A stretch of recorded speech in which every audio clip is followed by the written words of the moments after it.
दोस्तों आज मैं आपको बताने वाला हूं एक इंपॉर्टेंट फैक्ट्स के बारे में। और फैक्ट आज का रहेगा शेयर मार्केट के बारे में। वो फैक्ट क्या है, क्या होता है बियर और क्या होता है बुल, इसके बारे में बात करेंगे और डेप्थ इसकी जानेंगे कि बियर के बारे में और बुल के बारे में क्या कॉन्सेप्ट है, उसको समझते हैं एक बार बोर्ड पर।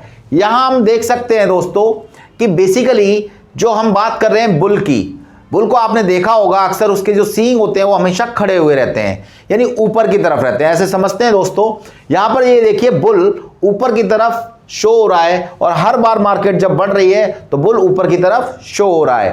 ये जो बुल का कॉन्सेप्ट है, जब मार्केट बढ़ती है और लगातार जब वो अपने टोटल वॉल्यूम का 20% से ऊपर बढ़ती चलती है, यानी प्रीवियस डाटा से उठाएं तो उस डाटा का 20% प्लस होती है और फिर प्रीवियस डाटा से फिर उठाते हैं उसे तो फिर 20% प्लस हो जाती है। दोस्तों इसको ऐसे समझते हैं कि अगर मेरा स्टार्टिंग में शेयर का प्राइस या मार्केट का प्राइस जो इंडेक्स था या सेंसेक्स था, उसकी जो हम बात कर रहे हैं वो 1000 था, 1000 से 20% इंक्रीज हुआ तो 200 रुपए, 200 उसमें और जुड़ जाएगा तो 1200 हो गया, 1200 से 200% और इंक्रीज हुआ, वो 20% और इंक्रीज हुआ तो और 200 जुड़ जाएगा। तो जिगजैग फॉर्म में ऐसे बढ़ता रहता है और लगातार अगर ऐसी तरीके से बढ़ता है तो सेगमेंट टाइम में वो ड्यूरेशन टाइम उसका अगर सेम बढ़ता है तो ग्रोथ में उसको बुल कहते हैं। दोस्तों बात करते हैं बियर की, तो बियर अगर टोटल मार्केट जितनी उठी हुई है यानी जितनी बुल में चली थी तो उस रन में नीचे अगर आता है तो कितना नीचे आता है, तो अपने टोटल वॉल्यूम जिस समय वो पीक पर रही होगी उसका 20% अगर वो डाउन हो जाता है तो मार्केट उस समय बियर मोड में होती है। बियर को देखा ना आपने, भालू को देखा होगा अक्सर सोते हुए देखा है, वो झुककर चलता है इस तरीके से, तो मार्केट नीचे की तरफ झुककर चलती है क्योंकि जो बियर को चलने का जो स्टाइल होता है वो मार्केट का भी वही ट्रेंड होता है। दोस्तों ये जो हम समझना चाह रहे हैं बियर बुल ऐसे क्यों समझ रहे हैं, हमें कब खरीदना है ये हमें डिसाइड करना पड़ेगा। तो बियर की बात करते हैं, जब मार्केट नीचे गिरती है तो शेयर की वैल्यू नीचे होती है, या तो फंडामेंटल के बेसिस पर या फिर कंपनी के सेगमेंटेड बेस जो उसके सेगमेंट दे रखे हैं अलग अलग या सेंटीमेंट्स दे रखे हैं उनके बेसिस पर मार्केट नीचे जा रही है। मान लो टेक्नोलॉजी चेंज हो गई, मान लो गवर्नमेंट ने कोई ऐसी पॉलिसी लगाई जिसकी वजह से बहुत सारी कंपनीज को या प्रोडक्ट को या सर्विसेज को फर्क पड़ा। ये भी मान सकते हैं दोस्तों कि गवर्नमेंट ने कंट्रोल किया, जो मनी को कंट्रोल किया है, गवर्नमेंट ने मनी को कंट्रोल किया है, या इन्फ्लेशन आ गया मार्केट में, परचेजिंग पावर या तो बढ़ गई, इंक्रीज हो गई या कम हो गई। तो इन सेगमेंट पे डिफरेंट सेंटीमेंट्स पे मार्केट ग्रोथ करती है और कई बार मार्केट ग्रोथ के बजाय डाउनवर्ड भी जाती है। आप इन चीज़ों को समझिएगा क्योंकि मार्केट में आपने देखा होगा बहुत सारी प्रोडक्ट्स की अगर बात करें या बहुत सारी कंपनीज की बात करें तो बहुत सी कंपनियां बहुत ग्रोथ कर रही हैं। पिछले 10 साल का सिनेरियो अगर हम उठाकर देख लेते हैं तो 10 से 15 साल का अगर सिनेरियो हम देखते हैं तो मार्केट आज कहां से कहां आ गई। लेकिन आप देखेंगे कि 2008 के बाद 12 और 12 के बाद 16 और 16 के बाद 20, ये लगातार मार्केट बढ़ती जा रही है, सेंसेक्स बढ़ता जा रहा है और निफ्टी भी बढ़ता जा रहा है, इंक्रीज होता जा रहा है। मार्केट इस समय बुलिश है और बुल ऊपर की ओर चल रहा है। लेकिन अब क्या लगता है आपको, मार्केट नीचे जाएगी?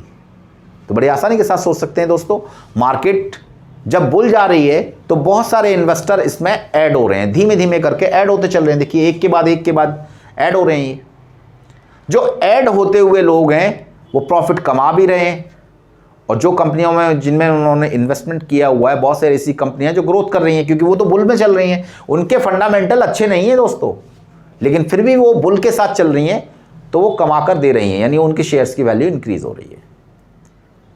सेंटीमेंट्स खराब होंगे या सेंटीमेंट अच्छे होंगे, तो कंपनियों के सेंटीमेंट फंडामेंटल खराब हैं, सेंटीमेंट अच्छे हैं, फिर भी वो बुल के साथ चल रही हैं तो क्या कर रही हैं, वो कंपनी के शेयर की वैल्यू में ग्रोथ हो रही है और जो भी इन्वेस्टर उसमें पैसा लगा रहा है वो आसानी से प्रॉफिट कमा रहा है।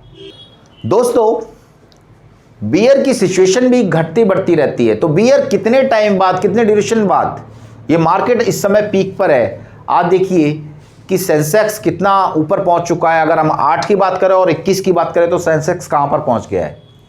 तो मार्केट में स्टेबिलिटी कहां पर आ रही है।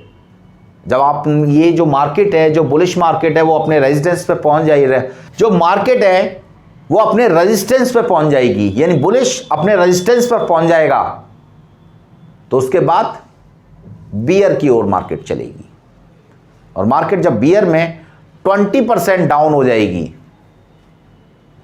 अप्रॉक्सीमेट टोटल वॉल्यूम का, तो फिर वो नीचे की ओर चलेगी और लोग वहां से बिकवाली, मार्केट में कहते हैं ना बिकवाली शुरू हो गई, बहुत ज्यादा शेयर बिक रहे हैं, तो वहां सप्लाई बढ़ जाएगी। सप्लाई बढ़ेगी तो price going to be down जाएगा, और जब प्राइस डाउन जाएगा तो मार्केट गिरती चली जाएगी बियर की तरफ। और धीमे धीमे करके मार्केट में लोगों को जैसे ही अफवाह बताई थी ना, मिथ, वो फैलती जाएगी, तो लोग और उससे विड्रॉल करने लगेंगे, पैसा अपने शेयर्स को बेचने लगेंगे। किसी कंपनी के बारे में कोई अफवाह अगर आ जाती है कि कंपनी का, मान लीजिए गवर्नमेंट ने इस पर रिस्ट्रिक्शन लगा दिए, या कंपनी के शेयर फॉल्टेड हो गए हैं, या उसका जो ऑनर है या जो उसके शेयर होल्डर है, या जो उसका आप कह सकते हैं कि जो उसका चलाने वाला व्यक्ति है वो डिफॉल्टर घोषित हो गया है कहीं से ना कहीं से, तो कंपनी डाउन चली जाती है ना।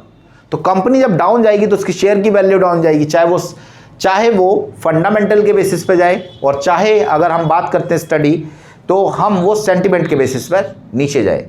तो एक टाइम आएगा कि वो डाउन टू अर्थ चली जाएगी दोस्तों। तो दो सेगमेंट मार्केट में हमेशा खड़े रहते हैं। पहला, बुल की बात करते हैं तो बुलिश होती है मार्केट, और जब हम बियर की बात करते हैं तो मार्केट डाउनवर्ड जाती है। इसको ऐसे भी समझते हैं लोग, दोनों तरीके के लोग कमाते हैं दोस्तों। क्या आपने ये समझा कि बुलिश में ही लोग कमाते हैं? नहीं नहीं, ऐसा नहीं है दोस्तों। मार्केट जब बियर होती है तब भी कमाते हैं, लेकिन लोग काम करते हैं, अगर फ्यूचर मार्केट में, एफ&ओ में काम करते हैं, फ्यूचर मार्केट में काम करते हैं, तो जब मार्केट गिरती है तो लोगों को फायदा होता है, इन्वेस्टर्स को जब फायदा होता है जब मार्केट गिरती है। वो पुट में काम करते हैं, पुट में काम करते हैं। तो जब मार्केट, वो तो हर शेयर इन्वेस्टर जो इन्वेस्ट कर चुका है मार्केट में, वो ये चाहता है कि मार्केट गिरे, क्योंकि वो पुट में काम कर रहा है। और पुट का ये कॉन्सेप्ट है कि वो जब पुट में काम करता है तो मार्केट गिरती है तो उसे फायदा होता है। दोस्तों, जब बुलिश होती है मार्केट तो जो दो तरह के इन्वेस्टर हैं, जो पुट में काम कर रहे हैं वो पुट बेचकर निकल जाते हैं और प्रॉफिट कमा लेते हैं, और जब मार्केट बुलिश होती है तो जो कॉल में काम कर रहे हैं वो प्रॉफिट कमाते हैं, वो भी निकल जाते हैं। तो पुट एंड कॉल में काम करने वाले इन्वेस्टर, जो पुट में काम करते हैं वो बियर, जब मार्केट बियर होती है तब उसके टाइम में कमाते हैं, और जो बुलिश की बात कर रहा हूं मैं, जो कॉल में काम करते हैं, जब मार्केट बुल होती है तो उस टाइम कमाकर निकल जाते हैं। तो इन्वेस्टमेंट का जो पर्पस है वो दोनों समय कमाते हैं, बुल में भी कमाते हैं लोग और बियर में भी कमाते हैं दोस्तों। तो मैंने आपको जो कॉन्सेप्ट बताया, इसमें बहुत सारी लेयर्स हैं, बहुत सारी चीज़ें हैं, आप इनको समझिएगा, एनालिसिस कीजिए। कि सारी चीज़ें आप एनालिसिस करेंगे तो आपको ये समझ में आएगा कि मार्केट कब बुलिश है और कब बियर की तरफ जा रही है। ये सारी चीज़ें स्टडी करने के बाद ही इन्वेस्टमेंट कीजिए, क्योंकि आपने अक्सर सुना होगा टीवी पर आते हुए कि मार्केट जोखिमों के अधीन है, निवेश बाजार जोखिमों के अधीन है। योजना से जुड़े सभी दस्तावेजों को ध्यान से पढ़ें। बहुत जल्दी बोलते हैं वो, लेकिन क्या आप ये बातें ध्यान रखते हैं? तो मार्केट में सही इन्वेस्टमेंट के लिए एनालिसिस करना, मार्केट को समझना, मार्केट के सेंटिमेंट्स और फंडामेंटल्स को स्टडी करना बहुत ज़रूरी है दोस्तों। मार्केट कब बुलिश है, कब बियर है, ये सब जानकारी आप ध्यान रखें और उसके बाद ही मार्केट में इन्वेस्टमेंट करें। दोस्तों, आपको मेरी वीडियो कैसी लगी? बेसिक जानकारी की, इस जानकारी से आपको क्या फ़ायदा होता है कमेंट बॉक्स में बताइए। अगर आप इन सभी चीज़ों को स्टडी करें और कोई भी आपको इससे रिलेटेड कोई भी समस्या या प्रॉब्लम आती है तो आप एक बार कमेंट बॉक्स में मुझे बता सकते हैं। दोस्तों, मेरे चैनल को लाइक करें, शेयर करें, सब्सक्राइब करें और बेल आइकन को दबा दें, ताकि आने वाले नेक्स्ट इन्वेस्टमेंट की आपको स्टॉक मार्केट की नई वीडियो का नोटिफिकेशन भी आसानी से मिल पाए। वीडियो को देखने के लिए धन्यवाद दोस्तों।